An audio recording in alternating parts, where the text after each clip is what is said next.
क्या करंट जो यूके में सिचुएशन चल रही है, क्या उसकी वजह से वीज़ाज़ पे इफेक्ट पड़ेगा? क्या उसकी वजह से वीज़ाज़ रिफ्यूज़ होंगे? क्या विजिट वीज़ा लगा करेंगे? स्टडी वीज़ा जो है उस पर कितना कोई इफेक्ट आएगा? तो बहुत सारे लोग ये कह रहे हैं कि नहीं जी, ये चूंकि डिफरेंट मैटर है, स्टेट आपस में लगी हुई है और उसकी वजह से वीज़ा पे कोई इशू नहीं आएगा।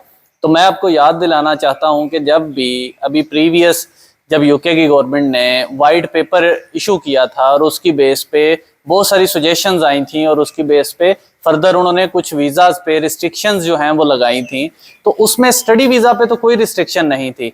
तो क्या स्टडी वीज़ा जो उसके बाद कितने ग्रांट हुए हैं ये आप सब लोगों को पता है। कहाँ 90% वीज़ा रिफ्यूज़ल से जो वीज़ा रेशो है वो 40% रिफ्यूज़ल रेट आपका इंक्रीज हुआ सिर्फ 10% से।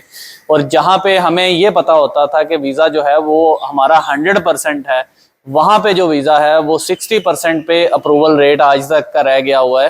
तो ये क्यों हुआ? कोई इस तरह की रिस्ट्रिक्शन नहीं थी, कोई नई चीज नहीं थी, तो फिर ये क्यों इस पे रिस्ट्रिक्शंस आई, क्यों इस पे वीज़ा जो हैं वो रिफ्यूज हुए? तो ये सारी चीजें काउंट करती हैं।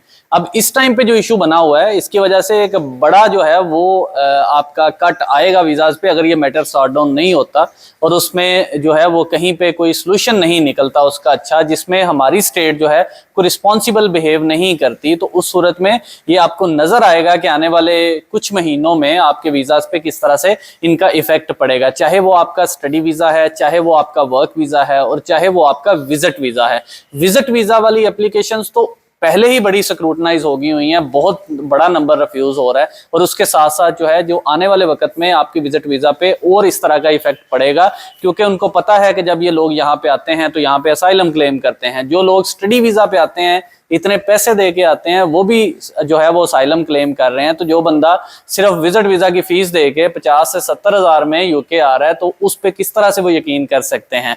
तो ये एक बड़ी वाइब इस पे चल रही है कि इन लोगों को यहाँ पे आने से रोका जाए, चाहे वो जेन्युइन एप्लीकेंट्स हैं, नॉन जेन्युइन एप्लीकेंट्स हैं, या जिस तरह की भी कोई इशू है, जहां पे भी पाकिस्तान का नाम आता है तो ये सारा स्नैरियो उस पे भी लिफ्ट करेगा। इसी तरह से स्टडी वीज़ा पे ऑलरेडी इतनी रिस्ट्रिक्शंस ऐड हो गई हुई हैं कि आपको जो है पहले तो एडमिशन ही नहीं मिलता, आपको यूनिवर्सिटीज एडमिशन नहीं देती, और उसके बाद अगर आपका कैश इशू हो जाता है तो एम्बेसी आपका जो इंटरव्यू है वो कंडक्ट करना शुरू कर देती है और उसके बेस पे वीज़ा रिफ्यूज हो रहे हैं।